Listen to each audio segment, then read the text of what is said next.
اسلام نے جو ہے بندے کو کسی بھی، اسلام ایک کامل اکمل مکمل ضابطہ حیات ہے۔ آپ اپنے بچپن سے لے کے موت تک کسی بھی چیز کو اٹھا کے دیکھو گے، اسلام نے ہر چیز کے لیے اصول بنا کے رکھے۔ قرآن میں آپ کو ہر چیز کا ذکر ملے گا، پیدا ہوا تو پھر بچے کے لیے کیا کرنا ہے، جوان ہوا تو کیا کرنا ہے، احادیث کریمہ میں دیکھیں گے ہر ایک نظام بنا کے رکھا ہے۔ اللہ تبارک و تعالیٰ نے انسان کو ایسے نہیں چھوڑ دیا، یہ نہیں کہا گیا کہ جو ہے تم مال وغیرہ کچھ نہیں کماؤ، ہمیشہ اللہ کی عبادت میں لگے رہو، نہیں۔ اللہ تبارک و تعالیٰ نے بلکہ قرآن مجید کے اندر ارشاد فرمایا وَتُحِبُّونَ الْمَالَ حُبًّا جَمًّا، بلکہ تمہاری فطرت کے اندر یہ ہے کہ تم مال سے بہت محبت کرتے ہو، کیونکہ زندگی گزارنے کے لیے مال بہت اہم ہے۔ اگر بندے کے پاس مال نہیں ہوگا تو آج بندہ 10 قدم نہیں چل سکتا ہے، تو مال بہت اہم ہے۔ اور پھر دوسری چیز جو اہم ہے وہ ہے اولاد۔ اللہ تعالیٰ نے قرآن مجید میں ارشاد فرمایا المال والبنون زینت الحیات الدنیا، مال اور اولاد جو ہیں وہ انسان کی زندگی کی زینت ہے، خوبصورتی ہے۔ بہت سے ایسے بندے ہوتے ہیں جن کے پاس لاکھوں کروڑوں مال ہوتا ہے لیکن اولاد نہیں ہوتا، رو رہے ہوتے ہیں حضرت دعا کر دیں آپ،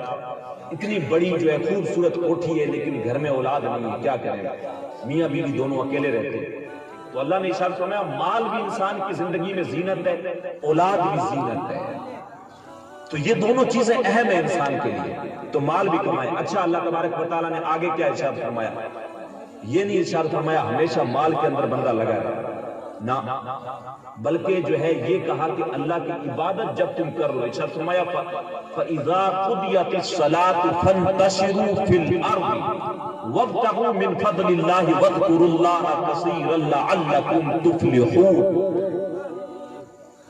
ارشاد فرمایا جب تم نماز ادا کر لو، ایسا نہیں مسجد سے اذان آ رہی ہے حی علی الصلاۃ حی علی الفلاح، تم کام دھندے میں لگے ہوئے، اللہ تو وہاں تمہیں بلا رہا ہے، بولا آؤ نماز کی طرف، آؤ کامیابی کی طرف، اور تم جو ہے فاوڑا لے کے کھیت کے اندر لگے ہوئے، نماز نہیں پڑھ رہے۔ اللہ نے ارشاد فرمایا مال کماؤ، مزدوری کرو، لیکن پہلے کیا ارشاد فرمایا؟ پہلے فرمایا فَإِذَا قُضِيَتِ الصَّلَاةُ، جب تم نماز کو پورا کر لو، پھر ارشاد فرمایا فَانتَشِرُوا فِي الْأَرْضِ، اب زمین میں پھیل جاؤ۔ جب اللہ کی نماز کو ادا کر لو تو اب کام کے لیے نکل پڑو، وَابْتَغُوا مِنْ فَضْلِ اللَّهِ، اور اللہ کے فضل کو تلاش کرو، گھر پہ ہاتھ دھر کے نہ بیٹھے رہو۔ مولانا رومی نے جو ہے بندے کو سمجھانے کے لیے بڑی پیاری ایک حکایت نقل کی ہے، بندے کا اللہ پہ توکل ہونا چاہیے، لیکن اس کے ساتھ ساتھ بندہ جد و جہد بھی کرے، محنت بھی کرے۔ مولانا رومی جو ہے کہتے ہیں کہ ایک شخص تھا آپ جیسا میرے جیسے، جنگل کے اندر گیا اور پیڑ کے اوپر چڑھ کے بیٹھ گیا، دیکھا ایک لومڑی ہے جس کے چاروں پاؤں کٹے ہوئے، اس نے کہا کہ آج ذرا چیک کرتے ہیں توکل اللہ، اللہ پہ بھروسہ، اللہ اس کو بھی رزق دیتا ہے بغیر پاؤں والی لومڑی کو بھی۔ وہ پیڑ کے اوپر چڑھ کے بیٹھ گیا، تھوڑی دیر میں ایک شیر آیا، اس نے ہرن کا شکار کیا، آدھا کھایا آدھا چھوڑ کے چلا گیا۔ یہ لومڑی رینگتے رینگتے رینگتے آگے بڑھی اور جا کے جو ہے وہ جو بچا ہوا تھا وہ کھا لیا۔ اس کا یقین اللہ پہ اور زیادہ پختہ ہو گیا، سوچنے لگا یار یہ تو لومڑی ہے جس کے پاؤں بھی نہیں ہے، اللہ جب اس جانور کو رزق دے سکتا ہے، میں تو پھر بھی اشرف المخلوقات ہوں، میں تو سب سے اشرف جو ہے وہ ہوں، تو اللہ مجھے کیوں نہیں رزق دے گا؟